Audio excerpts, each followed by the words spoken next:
Hello everybody and welcome to another chat from the engineering desk.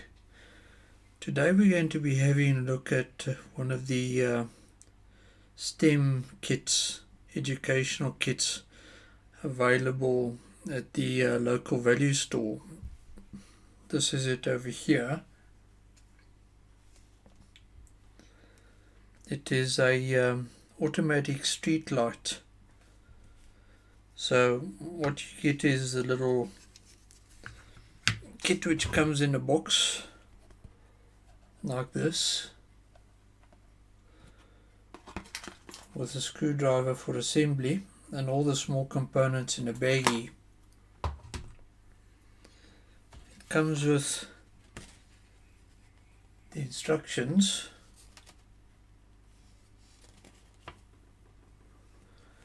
on a pamphlet like so.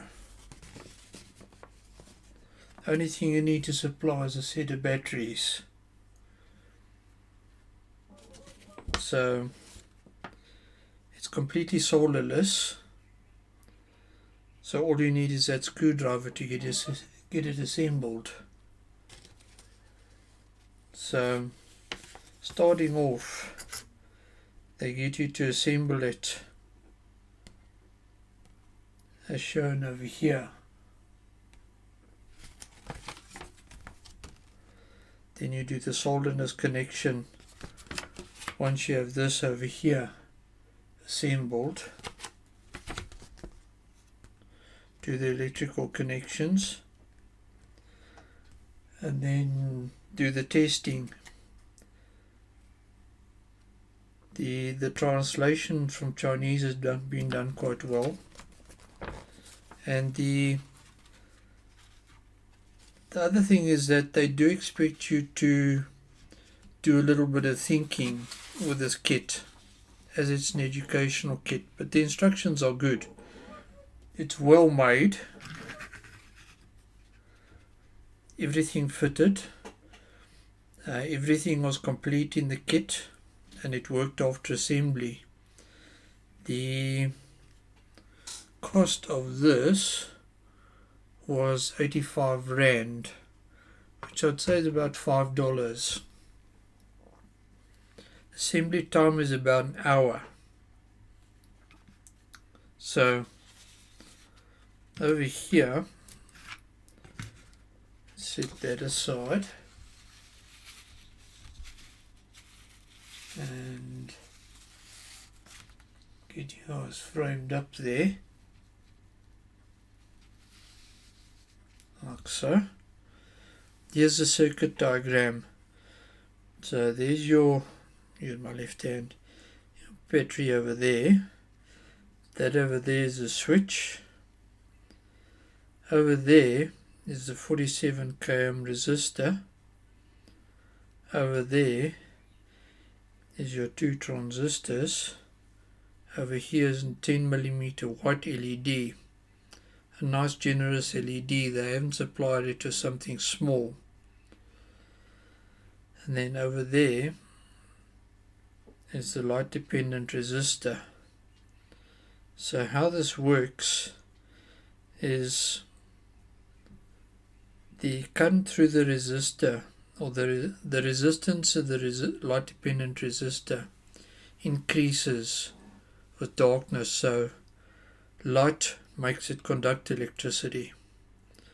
So when it gets dark, the current provided through this resistor no longer flows through this path, but flows through this path instead. This is a Darlington pair, which gives it amplification.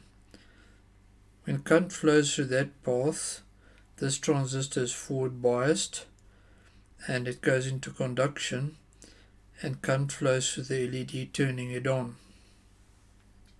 So what we're going to do is set that over there like that, and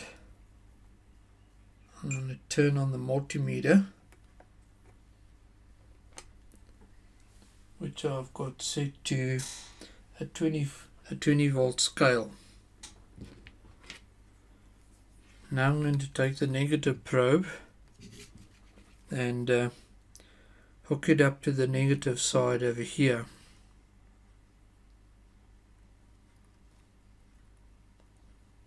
See, the light has gone out on the multimeter, but you guys can still see alright, so it's not fret about that. I want to turn this on by pushing the switch. Now here's a positive probe. Now, to demonstrate firstly, so you can see, I'm going to put my hand over the LDR and it should turn on. Well, let's check the voltage. Yeah, we've got supply. Now if I go and make it dark,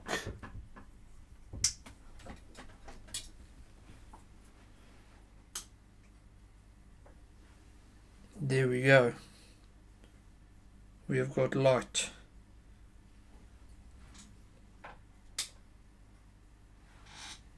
You can see that it's turned the LED on. So apologies for fiddling around. So let's measure this value over here, which is that point. So we have 0.2 volts. So as I obscure the LDR, you can see this voltage increasing, which leads to current flowing through there, which is going to lead to current flowing through there. So let's do that again. Let's go to where the LED is connected.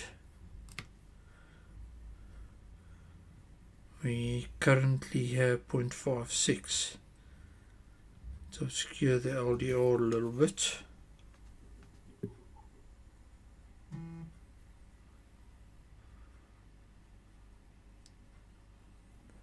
And there we have the LED on. So what's happening here is that value increases, which in turn leads to this voltage increasing, as you can see on the multimeter. That causes the that transistor to conduct. This one over here. Current flows from the positive through the LED, through the transistor back to the battery, and the LED turns on. And that's how this little kit works. As I say, it took an hour to assemble. It's got some self-tapping screws for some of the stuff. Over here you got machine screws for that.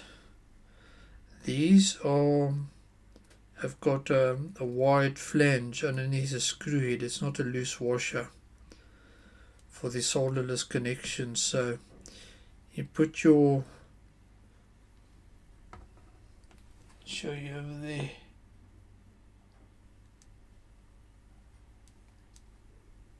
you put your pins into those holes over there, and then you insert the screw, and it holds the connection together. It works very well. The battery compartment is held down by 2 screws and then some screws here. Now I have soldered this connection over here. What they've supplied is some shrink sleeving, so what they intend you to do is wrap the wires around the leads of the LED, put the sleeving over, and then clamp it over there to establish a solderless connection. So you don't need a soldering iron to assemble this, but if you have one, it's useful. You can do that connection over there.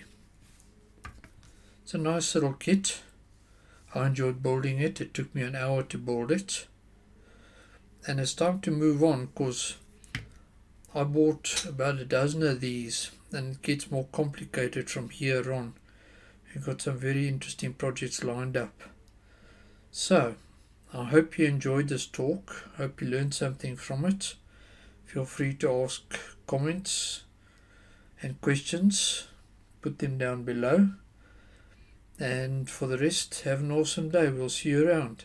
Cheers.